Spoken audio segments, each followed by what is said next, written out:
O Ministério da Agricultura começou os primeiros testes envolvendo a fiscalização de áreas por meio de drones. O uso da tecnologia no campo é o resultado de uma capacitação envolvendo servidores do Mapa do Estado de São Paulo. Uma aeronave não tripulada que sobrevoou uma área de cana-de-açúcar geneticamente modificada fez parte desse teste inicial. É um produto que ainda não conta com autorização para ser explorado comercialmente, por isso, essa fase inicial com testes. Para o Ministério da Agricultura, o uso de drones garante um trabalho mais ágil e reduz a exposição dos servidores a condições adversas, encurtando, por exemplo, os deslocamentos. Vamos entender um pouco mais sobre como a tecnologia, os drones, a inteligência artificial vem fazendo parte do agronegócio no Brasil, mais precisamente aqui no nosso interior de São Paulo, com o nosso convidado, que está já na linha conosco nesta manhã de quarta-feira, 26 de março de 2025. O Manhã Bandeirantes conversa agora com Juan Galindo, que é chefe do Comitê de Indústria da Região 9, região da América Latina, do Instituto de Engenheiros Eletricistas e Eletrônicos. Juan, muito bom dia, é um prazer ouvi-lo aqui na Rádio Bandeirantes Campinas. Muito obrigado pelo convite. É um prazer estar aqui com vocês. Prazer é todo nosso. Como você entende que a tecnologia vem cada vez mais sendo uma aliada ao agronegócio? E essa é uma realidade também aqui para o interior de São Paulo?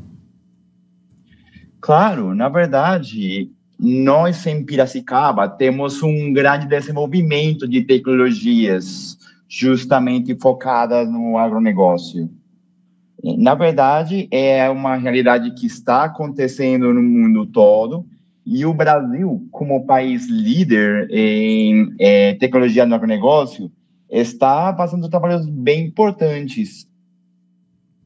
O que a gente pode destacar que, por exemplo, a inteligência artificial já tem sido usada como aliada para os agricultores? Juan? Então, a inteligência artificial, ela vai servir para quê? Para, primeiro, monitoramento de áreas, identificação do estado dos solos, identificação, por exemplo, de pragas também, identificação de questão de ar, como que está, se precisam de rego, por exemplo, aspersão.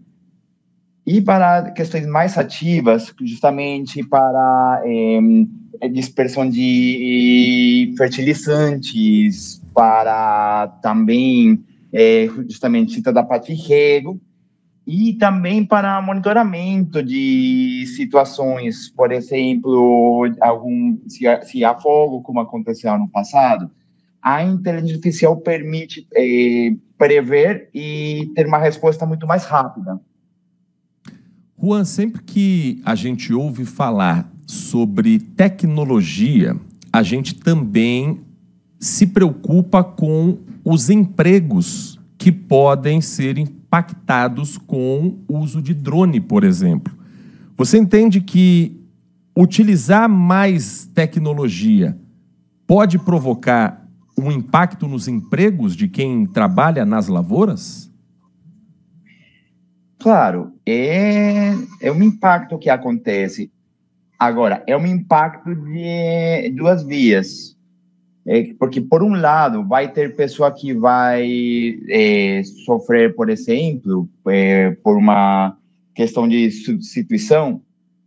Por outro lado, vão sendo criados empregos de alguma forma com melhor salário, porque são empregos mais tecnificados e são empregos que precisam de um treinamento maior e são empregos que acabam beneficiando a economia como um todo. Então, claro, vai ter um impacto, é inegável, mas existem, primeiro, medidas de mitigação, como o treinamento desses funcionários para o uso dessas tecnologias, e também vão ser criados novos empregos que, por se tratar de tecnologias de ponta, vão ser empregos muito melhor remunerados.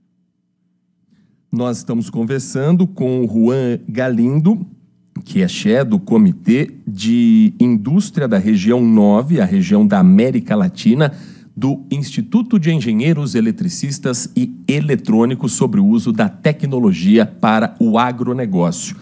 Juan, a expectativa com o uso de drones e da inteligência artificial, no final para o consumidor, a gente pode esperar que isso torne o produto mais barato ou isso pode deixar mais caro pela tecnologia também estar inserida no produto no preço final?